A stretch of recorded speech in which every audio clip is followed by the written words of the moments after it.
All right, welcome everyone to a new episode of the Zero to Play podcast. I'm your host, Carla Duke, and today I'm joined by Samwise Gill. Sam is a scriptwriter and narrative designer in the global gaming industry who's collected experience at some of the world's most massive studios such as Gameloft, Ubisoft, EA, and now he's residing at Respawn Entertainment, where he's working on developing the characters and stories in the hugely popular Battle Royale game Apex Legends. So Sam's originally from Wellington, New Zealand. He's paved his way from film into gaming, and he's a real inspiration to anyone in New Zealand that's wanting to make a big impact overseas. And I'm really excited to kind of get into the nitty-gritty of storytelling with him, how games and storytelling has changed, especially with his experience in film, and also just how these big studios, their process and their kind of workflow for creating these new characters on such a regular basis. So yeah, we'll see where the conversation goes. And yeah, thanks Sam for joining me today. My pleasure, mate. It's been far too long. Yeah, so so we used to work at Gameloft together, and I loved your Mm-hmm. attitude and your skills, and we only kind of talked a little bit about storytelling back then, but since then, it's been about 6 years. You've gone from working on Assassin's Creed at Ubisoft, which was a BAFTA-nominated game. You've kind of gone through some of the biggest franchises, and I think that's an incredible journey. I would, though, love to take a big step back to even before we met, but like when you started your career, how you got into kind of the film industry, what your passions were. So like what kind of led you into the creative industry? And then if you want to carry that into how that got you into gaming, I'd love to hear. Sure. I mean, everyone's path into at least game writing is quite different. These days, it's starting to change because there are specific courses you can take. But it is interesting hearing an individual's journey because it's just never ever the same. In my case, um, my story starts way back when I was an only child. Except I've got a brother and a sister, but they're both a lot younger than me. My sister's a decade younger. My brother's 6 years younger than me. So when I was just a wee guy, the only thing I could do to entertain myself was like get out Tyrannosaurus toys and get out Transformer toys and mash them together. My parents had this two-storied house, so I would use the stairs from the first story to the second story as like my little, I guess they were like stages, and I would each level I would have little toys on, and anyway, so it was very much the only thing I could do was get into storytelling. It's the only tool I really have. I'm certainly no good at maths. I have no body strength of any kind. I barely have a personality to speak of, but on the page, I can fake anything. That's kind of the joy of it. So the first step on that road, although it wasn't really a conscious choice, I guess at the time, was I went to drama school for a lot of years during high school. I went to an all boys high school, so there was probably some desire to meet people who weren't just other guys. I'm sure as a young man with I don't know, a deep sense of loneliness that would define his life and career. And it just turned out that because all we did was like improv games, that I had a bit of an aptitude for yes and which is the idea of improv. When you're in a scene with somebody and it's not scripted, maybe you've got a setting, maybe you've got a few character ideas that are predefined and given to you.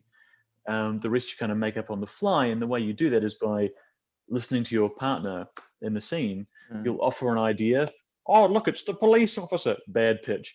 And they might walk in. They've heard you say police officer. They'll build a character on that, and then they'll respond with, "I'm looking for the missing chewing gum." Really bad idea, bad offer, bad storytelling. But it's an offer, and then you then respond to that, and a scene unfolds.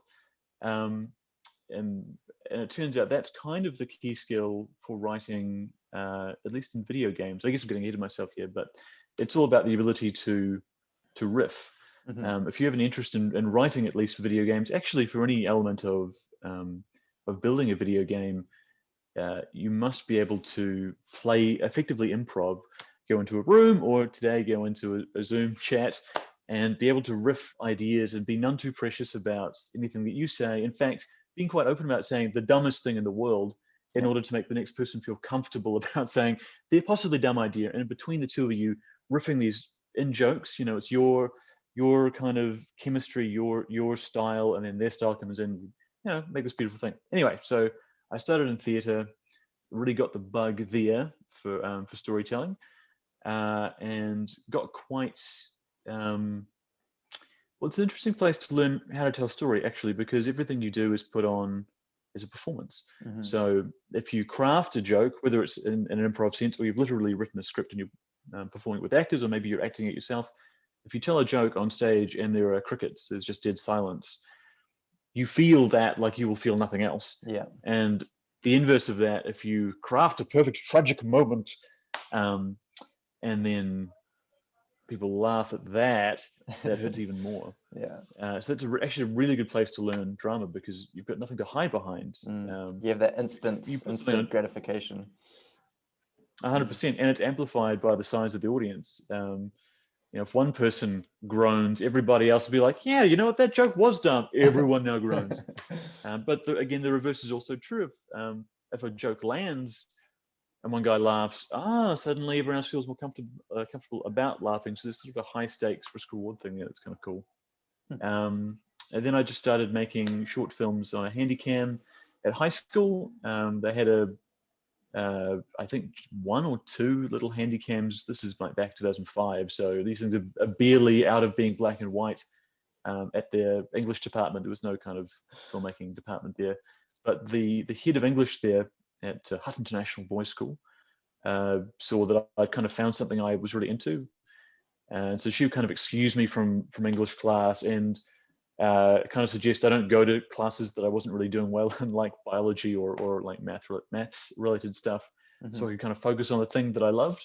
So I had the luxury of having someone kind of go, oh, you've found something that you're passionate about and have some like base level talent or base level aptitude for. Go and do that, because that'll put you in good stead, and kind of shielded me from stuff that was of no use to me. Who needs to know about numbers? I don't understand them. And then that just that carried on. So I followed my love of what did I make? I made 2 really bad short films at that time. I think everybody, when they start filmmaking, at least, will do either a really artsy film because they think it will give them a chance to get into a festival. Mm-hmm. Behold my avant-garde talent, mm-hmm. Or they'll do a Tarantino ripoff because it's just the thing that you do. Crazy camera angles, boot of a car opens, cameras looking up at 2 people looking down at a body, all that whole shtick. I mean, I did both those things, and no one has copies of those because I've destroyed them all. But oddly enough, the stupid artsy one got into a festival in the Waikato, I think, and came 3rd. Nice. Which speaks to the number of people who entered. It can't have been that many. But it was still enough for me to go, I like this. Oh, recognition. I'd gone through high school with no sporting ability, so I'd never really been on a winning team before, and I'd certainly never had any recognition for anything I'd done. So that was kind of a positive marker that pushed me on. I did 6 months at Victoria Uni in Welly. But the only thing I learned was how cheap alcohol can be if you buy it at the on-site brewery, because TUI are no doubt slashing their own prices to get kids into a cycle of buying TUI brand beer. So I dropped out pretty quick from that. But I did study film there. I just found that learning about great artisans back in the 30s who were making film, while interesting and quite informative, wasn't scratching the itch. The itch was to create, to make, to do something. So I bailed pretty quick on that, and then moved to Auckland, where I went to the South Seas Film Television School, which is the best. Not just because it's a year and I'm very impatient, but it's very practical, it's very hands-on. And I got to do that most important thing, which is I found my tribe. The friends I made there, a lot of them are still in film. And in fact, I'm talking to a few of them today about how they might help with a little film project I've got going on. So cool. It's really important to find your people. Like that's a really key thing. If you're into film, for example, or you want to get into film, the thing you really should do is find a place where you'll find other like-minded people who are at a similar level of career that you are. So you might be starting out, find people who are starting out too, who are really serious about it and who complement your skill sets. If you're a writer, find a director. If you're a writer-director, find a producer. I got a phone call. Let's kill that. Decline. doing something far more important here. Um, That's cool. No, it's great advice so for anyone going into a creative industry, anything creative. That's really like, that's universal advice. So keep going, keep going. I talk a good game in interviews. I don't think that's advice that I can really give. Make sure you talk a good game in interviews. At the end of that year, for whatever reason, the film school put my name forward for an opening at What Now. They had this rare position open up for a trainee writer director to join their team. Wow. And because I talk a good game, I managed just to convince them that I was their person, though I was absolutely not. I wasn't at all ready for that gig. I'm trying to figure out why they might have put my name forward. I suspect it's because everyone goes to film school wanting to be a director, and I wanted to be a writer. There was another guy, Dave Coyle, who's a good buddy of mine, who I love dearly, who was like a real deal writer. He was the only other person in a class of, I don't know, 150 of us who wanted to write. But I think because I was like doing the directing course, because the writing and directing is paired as your like stream at the course, that maybe made me stand out. So if there's anything I can pull from that in terms of like advice, it's like understand what your niche is, understand the specific part that you love, really specialize. It's when you specialize that you tend to you get the good jobs and you get much better pay, frankly. The reason I've been able to travel the world writing is because I've really honed in on something I do very well, which is dialogue writing. It's not just story writing, although I love that. It's really creating character and bringing them to life by use of commas, Yeah. So anyway, if you can find something that's very specific that's yours, that you can really quadruple down on, then that's something you should absolutely do. I'm going to just like diverge into a random story that comes to mind. So if there's one thing I hate, it's when a large corporate company brings in mentors for a week. And the problem with that, of course, is you're like in the middle of trying to finish a project, and you're not allowed to take vacation time. And then some manager in his infinite wisdom says, down tools, everybody. I've brought in this guy from insert fancy place who will teach you everything you need to be successful. Well, no, what I need to be successful is to continue my job. You're really taking up time from, okay, fine. So this guy comes in. I only said it because I want you to understand how much I really despise these things. So that when I reveal that I like it at the end, it's my character has grown. Anyway, so his whole shtick is whatever this guy's name was and whatever company he's from, that I don't remember. The takeaway I do remember is in school, whenever you are failing at a subject, your parents are like, sit down, kid, we'll get you a tutor. You're failing maths, we'll bolster you up because we want you to pass all of the different specialities, the different disciplines that make up a functioning human being, perhaps. And that's good to get you through school, but it's not great in life. And he started pulling out all this data on speed reading. A bunch of kids brought in to just to read the same paragraph of a book. They're timed. Okay, of the 100 students, the average speed was X, and 10% of the class are going at this other level here, really, really hardcore, really fast reading. They just naturally can read fast. They're all taught speed reading techniques, and everybody's ability to read quickly obviously goes up because they're training, they're working at it. But those people who had a natural aptitude for reading fast, following training, became exponentially better at that thing. And that's a long ramble to reach a very small conclusion, but it's something that I hold dear now. There are things that we are just born to do really well. Life's an RPG, man, and we all have our stats that we're just naturally assigned, randomly assigned by whatever it is, that random generator of life. If, for example, you have a natural aptitude for writing, if you double down on it, just through a lot of reading and a lot of writing, you will get really, really good at it. So, follow the things you love because you'll be able to do them better than anyone else. Anyway, so, okay, so I get this interview for What Now? Kids TV show in New Zealand, been running for, at that point, maybe 27 years, I think, when I signed up. I'm in Wellington. I fly down for the interview. I'm really nervous. I probably could ask them to pay for the flight and accommodation, but I don't want to make a bad impression. So being the big shot that I am, I get my dad to pay for the flight. And because I've come all this way from Wellington to Christchurch, where they were based, and I think they're still based, they crammed in 3 back-to-back interviews in the case of like a space of about an hour. or maybe 2 hours. I get there, I'm early to try and calm down. I go watch B Movie with Jerry Seinfeld, I think, which puts me in just the right headspace. First interview goes really well. It's the two producers, then producers of What Now. I'm trying to crack jokes and make them laugh and stuff. Okay, I get a couple of laughs in.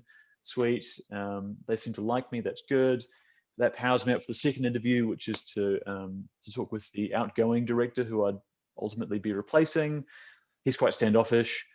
And so that's that. Okay, well, first interview is a win. Second interview is kind of a wash. All right, this last one's going to be the decider, I think, to whether I get the job or not. And I end up talking to the exec producer of the show, who runs the entire company down there, Janine Morel, who's the nicest lady, really the nicest lady, firm and strong in the way that you need to be when you're running a multi-million-dollar company successfully for a number of years. But I'm a little, scared kid, and she cuts to the quick because she can sort of see through bullshit, which is a great talent to have. So I enter her office, and she says, "Okay, Sam, who are you?" "Well, I'm 19. I don't know who the fuck I am. I've got no idea. I'm are you?" And then she starts listing a bunch of archetypes. The funny one, the stoic one. Are you the prankster? "Yeah, oh yeah, I'm that one. I'm the prankster." "I'm not, but I'm just like desperate to grab anything." And she's like, seeing right through that. And then she's like, "Pitch for me off the top of your head 3 ideas for the show. Just three things you could go film tomorrow if you were our director." And I had nothing. What a cool challenge. It's the exact right thing to do. High pressure, testing your creativity and testing what you would do for that job. But I'd done no prep. I went in with just no idea. But fortunately, the other producers from the first interview were willing to go to bat for me and gave me the gig. So how did that so lead? I guess you really go. How'd you go from What Now to stepping into the gaming industry? Was there a big shift? Did you, like what was that? How did that process go? Well, I was very fortunate in that TV hit its golden age just as I was kind of getting tired of television. So back in my TV days, Monday, you're writing 2 hours for the content. Tuesday, you're requisitioning props, you're building sets, what little sets you can with this budget we had, rehearsing. Wednesday, shooting. Thursday, editing. Friday, doing first pass of the edits. Saturday, any special effects are finalized. And then they get put into the edit, and then you do a sound mix, and then it plays out live on a Sunday, and then Monday you repeat.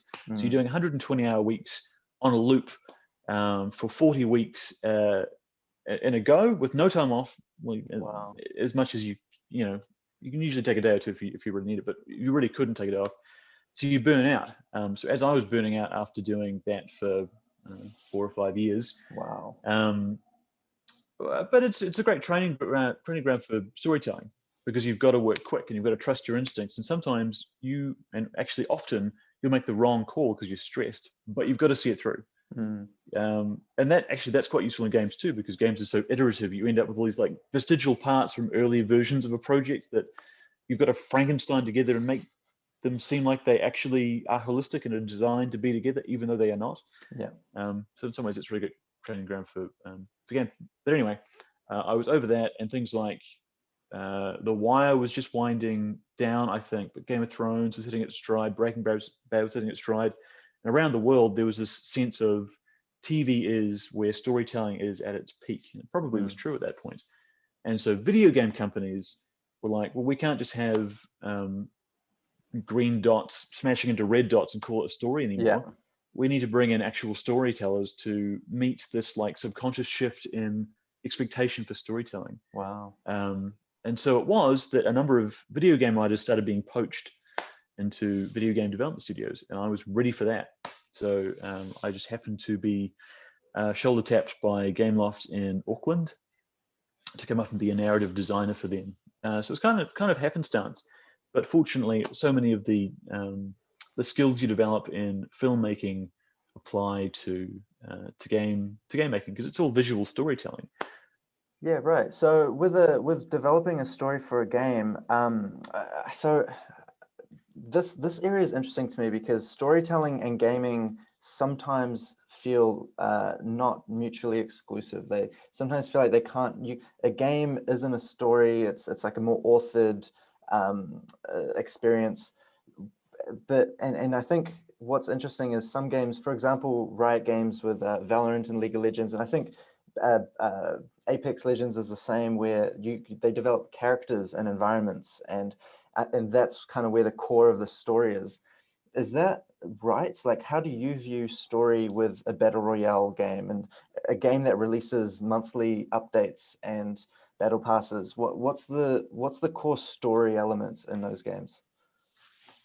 Well, the thing that it's analogous to is, and this is true back in our mobile games too, days too, is it's like a soap opera, effectively. In the era before the reign of battle royales, you had your, $60, $100 game on the shelf that you pick up and you play it. It's an experience more akin to a film where you've got your beginning, middle, end. You play it, you finish it, you're done. Yeah. Maybe you go back, you play it again on a harder difficulty level, but it's a very defined story that has a X number of hours in it. With a battle royale, and also with, again, mobile games, the story is always ongoing because there's always updates coming out. So then what model can a writer use to apply to that in order to make sense of it? The answer really is, well, it's television, but it's really soap opera. On Apex, as we say, it's more like it's wrestling. It's really like wrestling, just soap opera for guys. Yeah.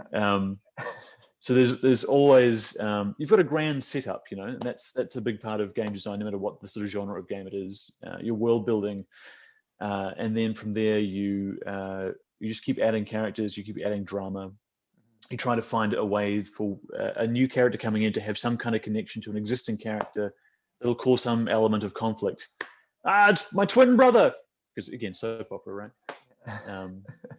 Yeah. So there are like tools that we can pull from television to help us wade through the challenges of game dev. I think one thing that gaming is a bit different than the film industry is how closely tied the communities are with the actual development of the game. I mean, it might be the same for some TV series maybe, but my question is do you rely heavily on the community for inspiration, for ideas, or do you keep quite like a close-knit you have your workflow, your systems, and you just focus on that, or do you really lean into the community?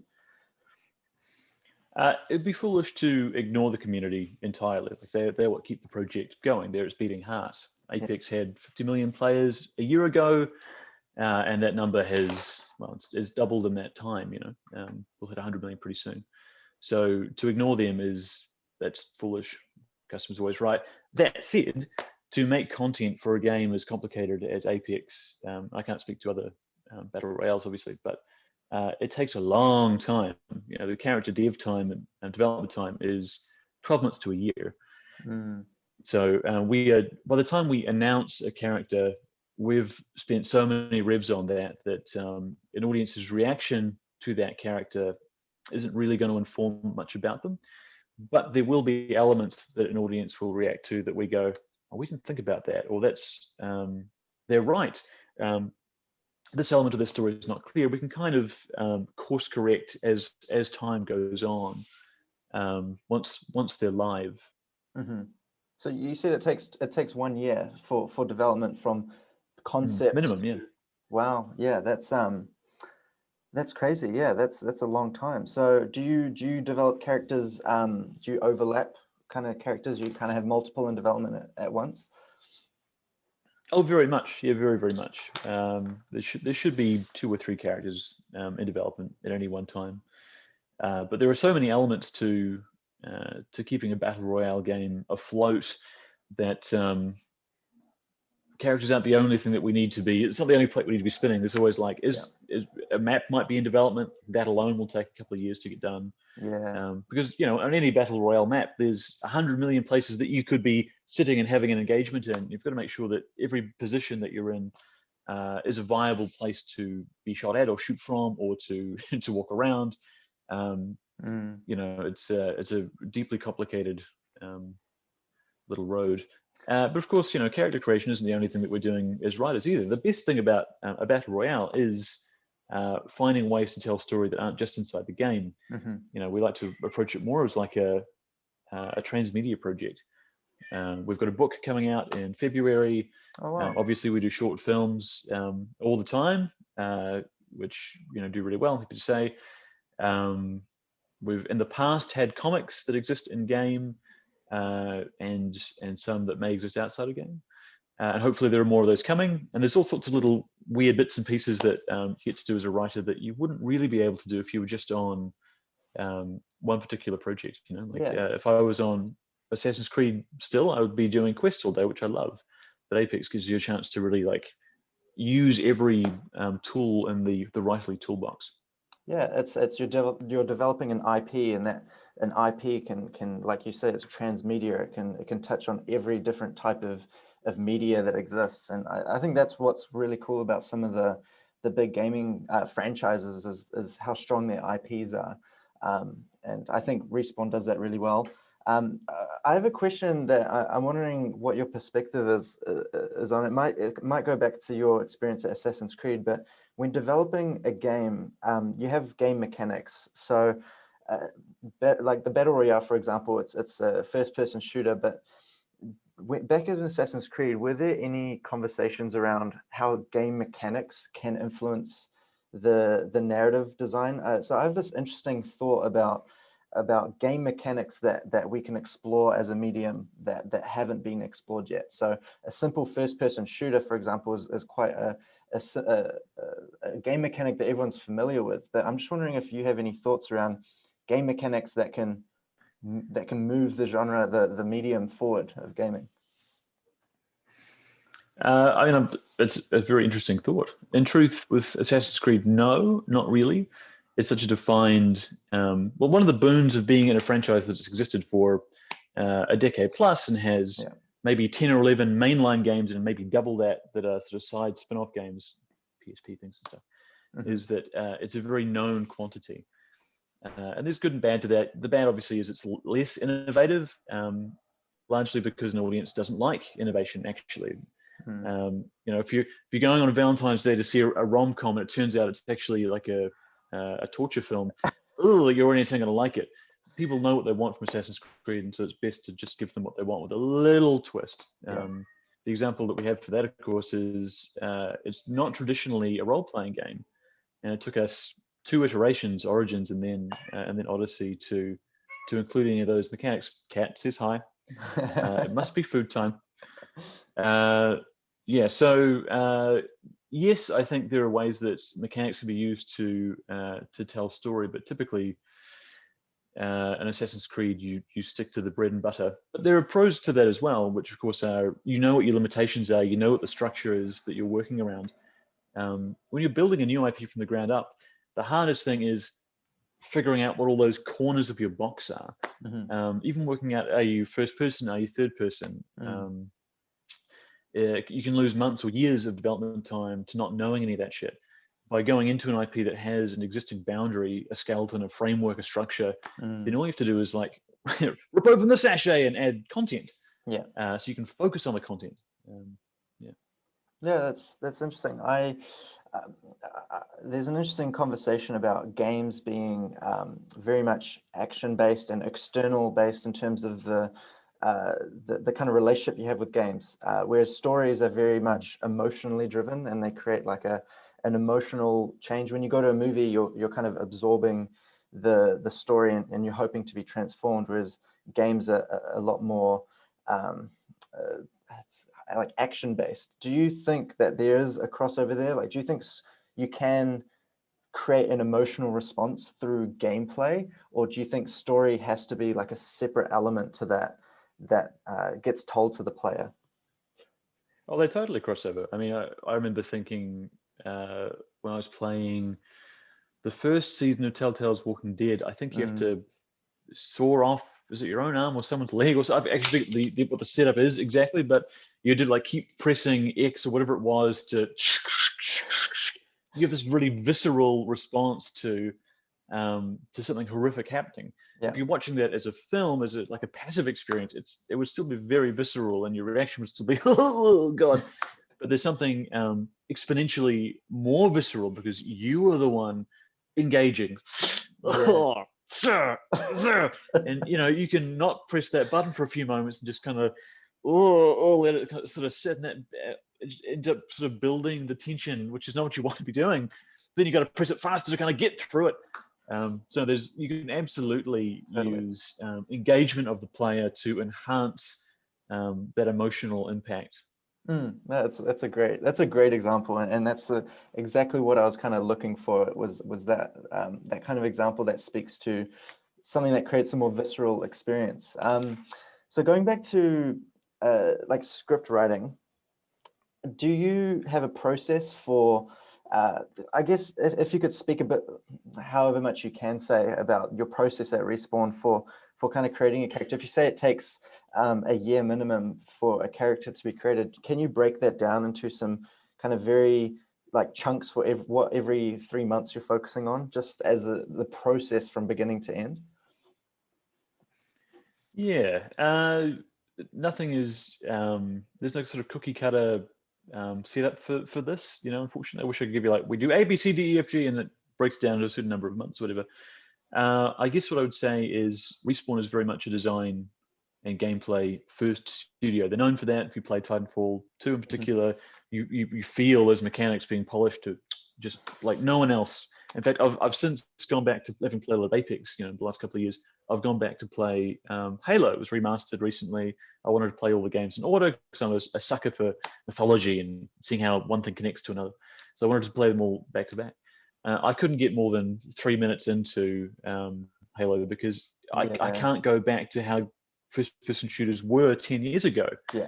I'm a floating head, and none of it feels right.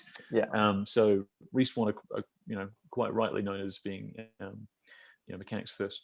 So typically there'll be a number of design kits that are in various stages of polish, ideas that we're trying out, and the more team favorited of those will, as writers, will kind of get a sense of, oh, character B is looking pretty promising, people are liking that guy. Then we'll take them in, we'll start to do a little biography about them. We won't dive too deep, just because anything can die on the vine at any time and you don't want to invest too much work, but we'll certainly look at the existing roster of characters and say what is not being well represented here. If Apex is about anything, it's about diversity and inclusion. It's a big family of characters, and we like to look at it as a family unit of people who try to murder each other, just like a real family. So we do try and go, well, what's going to be our guiding star for this next character? Well, what are we missing? So there's a lot of that. If the character starts to get a bit of traction in internal playtests, really about their playstyle more than anything else, then we might want to invest some more time. Okay, this character B is looking really good. Okay, we've got a basic outline for who they might be. Let's bring in some concept artists. And this has sort of changed a little bit given that we're in COVID now, but I brought up improv at the start of our chat, and it really comes into play here because when making a character in games, it's very much a collaborative thing. So typically we'll have a room where there's a writer who kind of owns that character. There'll be a concept artist and typically a designer as well, game designer. And as a little tripod, we'll riff until we find what the character is. The writer will come in with, this guy is former SAS. I'm not going to ever do former SAS, too boring. But whatever, they might come in with that line and they'll start pitching what that might mean. Yeah, but what if he's a dad? Okay, what is it to be a dad? I'm not a dad, but here's what I would think. Well, I am a dad, and actually these are the things that dads worry about. Oh, that's interesting. And between that kind of conversation, you'll start to write up on a board the bullet points, the sort of pertinent, and circle, oh, this is really key and this is really interesting. We're interested in this. So that's one element, like the logical side of exploring a character. But then there's also the, what I like to call like the chemical reaction. I am Sam and I have particular predilections, and I tend to go big and absurd. The most recent two Apex characters have been one that's been announced and one that was released about 3 months ago, Fuse and Horizon, came from sessions like that.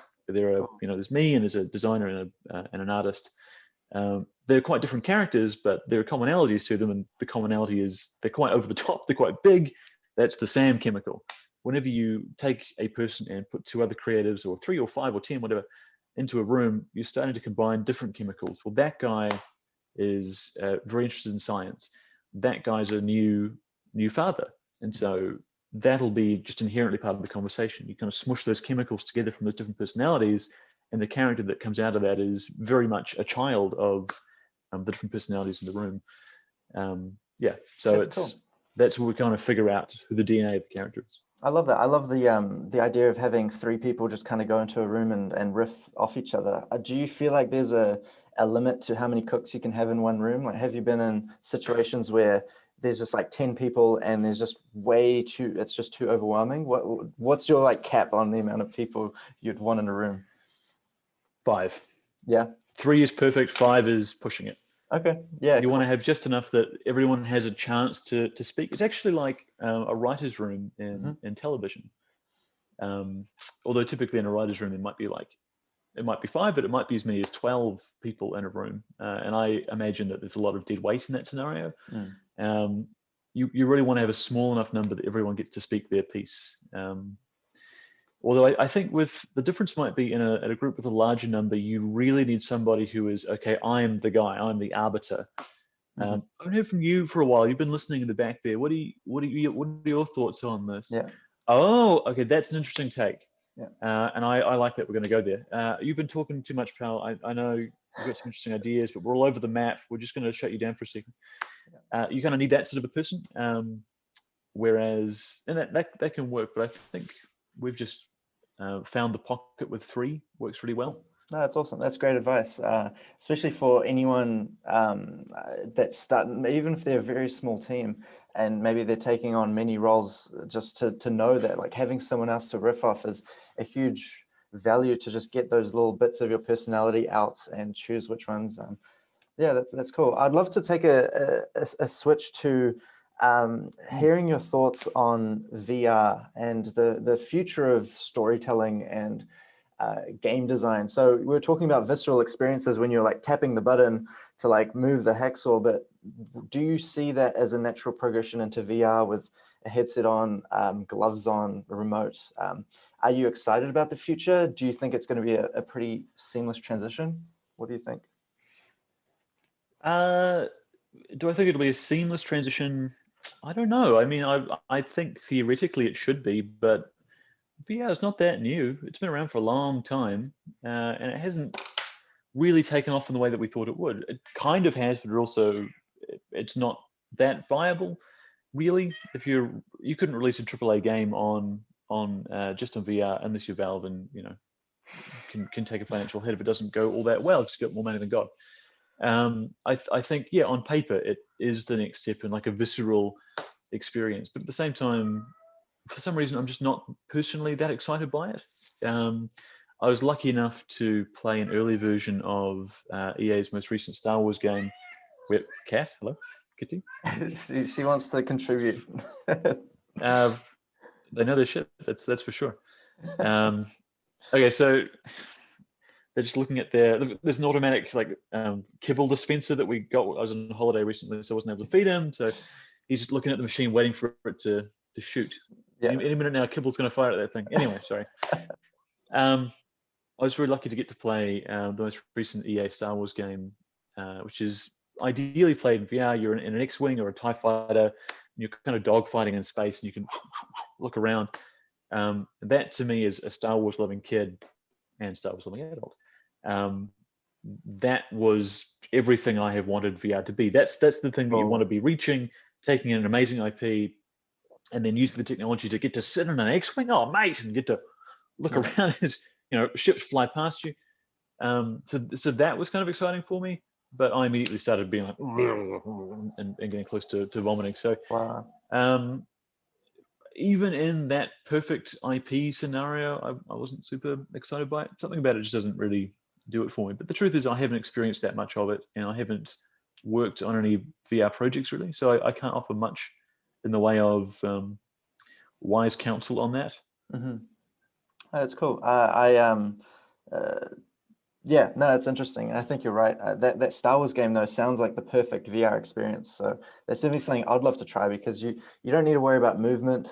You're sitting in an area, and that's all the immersion that you need in terms of movement. I'm really excited to try that.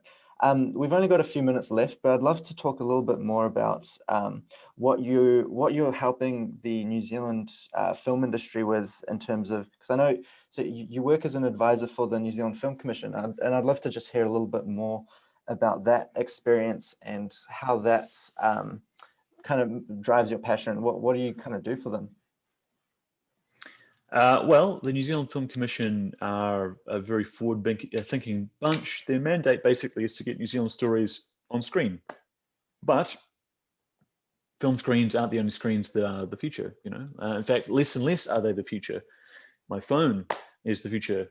My TV screen hooked up to a video game, that's the future of storytelling. So they've very kind of brazenly said, we're gonna fund some prototypes of video games. So the role I have with them is to look at a variety of pitches that video game developers across New Zealand put together for X amount of dollars to try and make like a prototype or a proof of concept that they would then take on to secure funding from big publishers or small publishers, excuse me, or it might be money that they use to complete the project themselves if they wish.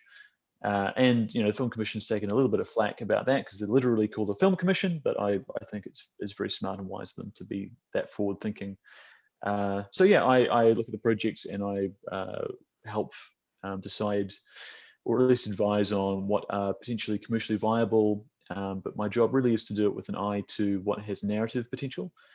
The Film Commission largely is a talent development agency at its heart. So sometimes we look at projects and go, is this project perfect and the right thing to fund?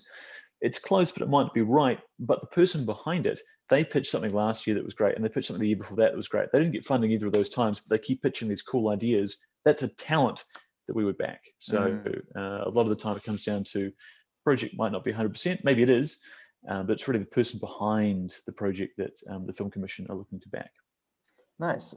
If someone listening to this was developing a prototype and wanted to apply for funding, what advice would you give from a narrative perspective for something that's narratively viable?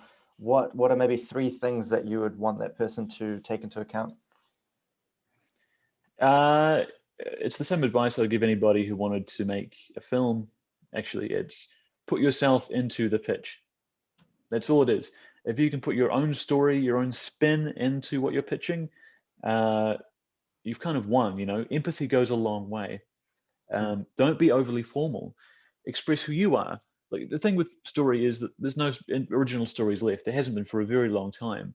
The only currency you have as a storyteller is you, your take on something. So if you make the project that you're making an expression of your view of the world, the more specific you make it to you, the higher the chance you'll have of cutting through. So you want 3 bits of advice, but I can only give you one, really. It's, for the love of God, make it you. Just make it you. Awesome. And what I love about that is it will make you more passionate about it. It will make you more, like you're saying, empathetic, not just for the story on its own, but when you're presenting it, when you're talking about it, when you're thinking 100%. of ideas, you're really you're vested behind it because it's a part of you. I think that's the most amazing piece of advice that someone could get, because anyone can have ideas, but if it's something that's unique to someone's story, then it's not something that you would care if someone else had the exact same story, because it's something that you want to tell. No, I love that, and that's a perfect way, I think, to end in this conversation.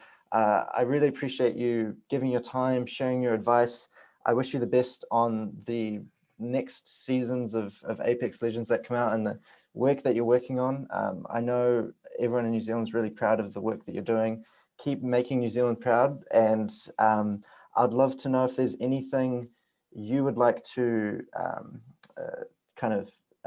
shout out, or any place that people can find you if they want to get in touch with you or ask you any questions or advice on narrative design or script writing. I should do. I've just put together a Twitter page based on like demands from HR. But if you want to reach out to me, find me on LinkedIn. I'm the Sam Gill from Wellington. I always make sure to take the time to reply to anyone who's got questions or wants advice. It's a real joy and a privilege. So cool. Awesome. Thanks, Sam. And yeah, all the best. Talk again soon. Yeah, cheers. My pleasure. Yeah.